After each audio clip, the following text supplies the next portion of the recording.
ಕೋಟಿಯ ಜನ ಕೂಡಿ ಬಾಳುತ್ತಿರುವ ನಾಡು. ನಾನಾ ಭಾಷೆಗಳ ಬೀಡಾಗಿದ್ದರೂ ಅವರು ಆಡುವ ಅಂತರಂಗದ ಅರಿವಿನ ಭಾಷೆ ಒಂದೇ.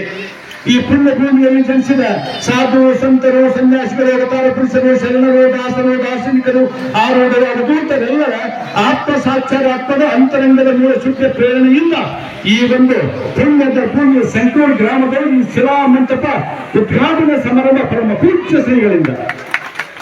ಇದು ಭಾರತ ದೇಶ, ಸರ್ವಶ್ರೇಷ್ಠ ಜ್ಞಾನಿಗಳ ದೇಶ.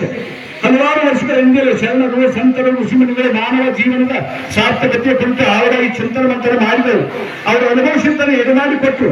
ಅವುಗಳಿಗೆ ವಚನ ಅಭಂಗ ಮಂತ್ರ ಎಂದು ಕರೆದರು. ಅವರು ಬರೀ ಮಾತಲ್ಲ, ಮಂತ್ರ, ಜ್ಯೋತಿರ್ಲಿಂಗ, ಬೆಳಗಿನ ದೇವ ಅಂತ ಕರೆದರು. ಮಾತಿಲ್ಲದಿದ್ದರೆ ಈ ಜಗತ್ತು ಮೂಕವಾಗಿರ್ತಿತ್ತು. ಎಲ್ಲಾ ವಸ್ತುಗಳು ನಮ್ಮ ಕಣ್ಣಿಗೆಲ್ಲಿ ಕಾಣ್ತಾವ, ಕೈಗೆಲ್ಲೇ ಸಿಗ್ತಾವ. ಕಣ್ಣಿಗೆ ಕಾಣದ, ಕೈಗೆ ಸಿಗದ ವಸ್ತುಗಳನ್ನು ಮಾತು ಕಣ್ಣಿಸಿಕೊಡ್ತಾವ, ಬೆಳಕಿಸಿಕೊಡ್ತಾವ. ಮಾತು ಧ್ಯಾನವಾಹಿನಿ, ಅದರೊಳಲು ಅರ್ಥದ ಕರಲು ಸಾವಿರಾರು ಮೈಲುಗಳ ಆಚೆ ನೂರಾರು ಮೈಲುತ್ತದ ನದಿಗಳಿಂದ ಕೂಡಿರ್ತಕ್ಕಂಥ ಆ ಪೌರ್ಯ ದಿವ್ಯ ಹಿಮಾಲಯ ನಮ್ಮ ಕಣ್ಣಿಗೆ ಕಾಣದ, ಕೈಗೆ ಸಿಗದು. ಹಿಮಾಲಯ ಎಂದ ತಕ್ಷಣ ಮನೋಗಮನ ಮುಂದೆ ಒಂದು ಕ್ಷಣ ಬಂದು ಸುಳಿದು ಹೋಗ್ತದ, ಸಂತಸ ಕೊಡ್ತಾವ. ಮಾತಿನ ಸಾಮರ್ಥ್ಯ ಅಗಾಧವಾದದ್ದು. ಆ ಮಾತಿಗೆ ಶಬ್ದಕ್ಕೆ ಬ್ರಹ್ಮಾಂಡ ಹೆಸರಿತ್ತು, ದೇವರ ಸ್ಥಾನ ಬಂದಿತ್ತು. ಆ ಮಾತಿನ ಮಹಿಮೆಯನ್ನು ಅರಿತುಕೊಂಡು ಚನ್ನಬಸವಣ್ಣನವರು ಹೇಳ್ತಾರೆ, ಪಾತಾಳ ದಧ್ವನಿಯ ನೇನಿಲ್ಲದ ಸೋಪಾನದ ಬಲದಿಂದಲೇ ತೆಗೆಯಬಹುದು ದೇವಲೋಕಕ್ಕೆ ಪಟ್ಟಿ ಕಾಣಿರು ಮೃತ್ಯು ಲೋಕದವರ ಮನದ ಮೈಲಿಗೆ ಕಳೆಯಲೆಂದು ಗೀತೆ ಮಾತೆಂಬ ಜ್ಯೋತಿಯ ಬೆಳಗಿ ಕೊಟ್ಟರು.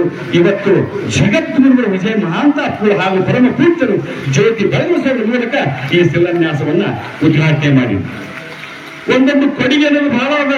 ಈ ಪುಣ್ಯದ ಭೂಮಿಯೊಳಗ ನಮ್ಮ ತಾಯಂದಿರ ಕೊಡುಗೆ ಅದ, ಇಲ್ಲಿ ಶೋಭಕ್ತರದ ಕೊಡುಗೆ ಅದ, ಪರಮ ಪೂಜ್ಯರ ಕೊಡುಗೆ ಅದ, ಎಲ್ಲರ ಕೊಡುಗೆ ಅದ.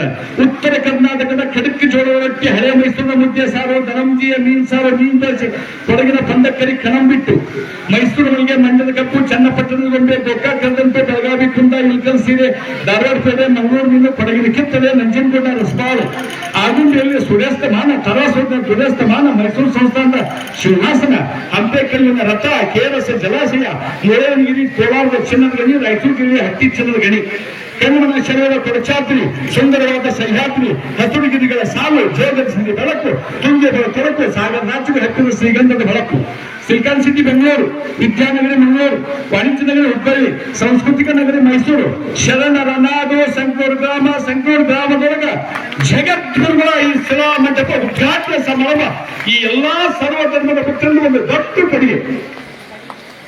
5 ಋಣಗಳು ಅಂತ ಬರ್ತಾವ. 5 ಋಣ. ಮೊದಲನೇ ಋಣ ಯಾವುದು? ಪರಮಾತ್ಮನ ಋಣ.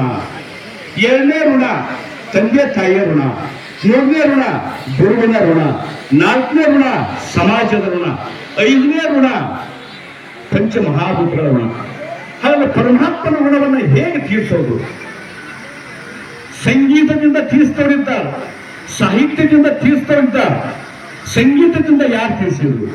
ನಂದಿ ಷಣ್ಮುಖರು ಮುದ್ದಯ ಭಾಷೆಯು, ಶಾರದೀಯ ನಾರದರು ನೀವೇನ ನುಡಿಸಿರು, ಭೃಂಗಿ ನಾಟ್ಯವಾಡಿ ಮೆಚ್ಚಿಸುವಂತೆ ಮಾತಸ ಯೋಗಿ ನೀನೇನ ಬಾರಿಸಿರು, ಲಿಂಗಾಸುದೇವಿ ಛಂದ ಬಾರಿಸಿದ್ರು, ಬಾಚರೆ ಮುದ್ದಯ ಬಾರಿಸಿದ್ರು, ಸಿದ್ಧಾದೇವಿ ತಾಳಕ ಕೇಳಿಸಿದ್ರು, ಗೋಂತಾದೇವಿ ಉಷ್ಟಾಂಗದಿಂದ ಸ್ವರಸೂಕ್ತವಾಗಿ ಓದಿದ್ರು, ಕೋಚಲೆ ಪರಿಪರಿಯ ದಂಡಿಗೆ ನುಡಿಸಿದ್ರು, ಮುರುಗರ ಕೊಳಲನ್ನ ನುಡಿಸಿದ್ರು, ಮಾರಯ್ಯ ಕೊಡಗವ ಕುಣಿಸಿದ್ರು, ಜಕ್ಕಿಯರ ಬ್ರಹ್ಮಯ್ಯ ಮರದ ಗೊಂಬೆಯ ಕುಣಿಸಿದ್ರು, ಬೈರೂಪಿ ಚೌಡಯ್ಯ ಬಹುರೂಪವನ್ನು ಆಡಿಸಿದ್ರು, ಕುಂಬಾರ ಗುಂಡನ್ನ ಕುಣಿದು ಶಿವನನ್ನ ಒಲಿಸಿಕೊಂಡ ಗಾನವಧ್ಯಂ ನೃತ್ಯಗೂಡಿ ತುರ್ಯಕ್ರಮದಿ ಮೇಲ್ಕ ಜನ್ನಾತ ನಂಗ್ರಿ ಎಂಬರಿಸುವ ಭೋಗ ಮೋಕ್ಷಗಳನ್ನು ಪಡೆಯುವನು ಅಂತ ಹೇಳ್ತಾನೆ.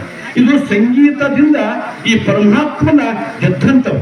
ಇನ್ನು ಸಾಹಿತ್ಯದಿಂದ ಯಾರು ಗೆದ್ರು? ಕೂಡಲ ಸಂಗಮನಾಥನ ಅಂಕಿತ ನಾಮದೊಳಗ ಬಸವಣ್ಣವ್ರು ಗೆದ್ರು, ಚನ್ನಬಸವಣ್ಣವ್ರು ಗೆದ್ರು, ಅಲ್ಲಮ ಪ್ರಭುಗಳು ಗೆದ್ರು, ಅಕ್ಕ ಮಹಾದೇವಿ ಗೆದ್ರು, ಹಡಪದಪ್ಪಣ್ಣ, ಮರುಳ ಮಾಚಿದೇವ, ಮಾದಾರ ಚೆನ್ನಯ್ಯ, ನೂಲಿಯ ಚಂದಯ್ಯ, ದಂಗಾಯ ರಮಣ್ಣ, ಕಿನ್ನರಿ ಬೊಮ್ಮಯ್ಯ, ಬಾಚಿಕಾಗಿನ ಬಸವರಿ ತಂದೆ, ಸೊನ್ನಲ್ಗಿ ಸಿದ್ದರಾಮ, ಕುಂಬಾರ ಗುಂಡಯ್ಯ, ಮೇದಾರ ಕೇತಯ್ಯ, ಅಂಬಿಗರ ಚೌಡಯ್ಯ, ಸೂಳ್ಯ ಸಂಕವಿ, ರೆಂಪಿಗೆ ರಮ್ಯವ, ಐದಕ್ಕಿ ಲೆಕ್ಕಮ್ಮ, ಐದಕ್ಕಿ ಮರಯ್ಯ, ಉಳಿಂಗಿ ಪೆಟ್ಟಿ, ದೇವರ ದಾಸಿಮಯ್ಯ, ಮೋಲ್ಗೆ ಮಾರಯ್ಯ, ಮೋಲ್ಗೆ ಮಾದೇವಿ, ಗೊಂತಾದೇವಿ, ಉಮ್ಮೇವ, ತಿಮ್ಮೇವ, ನೆಬ್ಬೇವ, ನೀಲಲೋಚನ, ಮುಕ್ತಾಯಕ, ಅಜಗಣ್ಣ ಸಹದೇವಿ, ಕುಂಬಾರ ಕೇತಲ ದೇವಿ, ಮಡಿವಾಳ ಚಾಕಲ ದೇವಿ, ಮಿರ್ಮಿಂದ ದೇವ, ಮರುಳು ಶಂಕರ ದೇವರು, ಓಯಿಲ ಮುದ್ದಯ್ಯ, ಹುಗಾರ ಮಾದಯ್ಯ, ಹುಗಾರ ಮಾದೇವಿ ಮಗ ಲಿಂಗಣ್ಣ, ವಧುವರ್ಷ ಮಗಳು ಲಾವಣ್ಯ, ಸುಜ್ಞಾನಿ ದೇವ, ಮಾತಂಗ ತಮ್ಮ, ಬೆಲ್ಲೂರಿನ ಕೇತಯ್ಯ, ಸಾತವ್ಯ, ಇವರೆಲ್ಲರೂ ಸಾಹಿತ್ಯದಿಂದ ಇವತ್ತಿನ ದಿವಸ ಪರಮಾತ್ಮನ ಗೆದ್ರು. ಆದ್ರೆ ನೀವೆಲ್ಲ ಏನು ಸರ್ವಧರ್ಮದವರು ಏನ್ ಕುಡಿದ್ರಲ್ಲಿ ಇವತ್ತಿನ ದಿವಸ ಎಲ್ಲರೂ ಕೂಡಿ ನಾವು ಪರಮಾತ್ಮನ ಗೆಲ್ಲೋಣ ಅಂತ ತಿಳ್ಕೊಂಡು ಶ್ರೀಮಂದಿರಂಜನ ಪ್ರಣವ ಸ್ವರೂಪಿ ವಿಜಯ ಮಹಾಂತ ಅಪ್ಪವನ್ನು ಗೆದ್ದುಬಿಟ್ವಿ ಇವೆಲ್ಲರೂ. ಅವ್ರ ಮನಸ್ಸನ್ನು ಗೆದ್ದುಬಿಟ್ವಿ. ಆ ಜಗದ್ಗುರುಗಳು ಯಾವ ರೀತಿ ಇದ್ದಾರಂತ ನಿಮಗೆ ನಾನು ಹತ್ತರಿಂದ ನೋಡಿದ್ರೆ, ಪಂಚಭಾಷಾ ಪಂಡಿತರು ಅಂತ ಸ್ವಾಮಿಗಳನ್ನ ಯಾರು ನೋಡಿಲ್ಲ. ಇಷ್ಟು ಹಲವಾರು ಕಾರ್ಯಕ್ರಮಗಳನ್ನ ಕೊಟ್ಟಿದ್ದೀನಿ. 88ನೇ ಕಾರ್ಯಕ್ರಮ ನಾನು ಕೊಡ್ತಾ ಇರೋದು ಇವತ್ತು ದಿವಸ.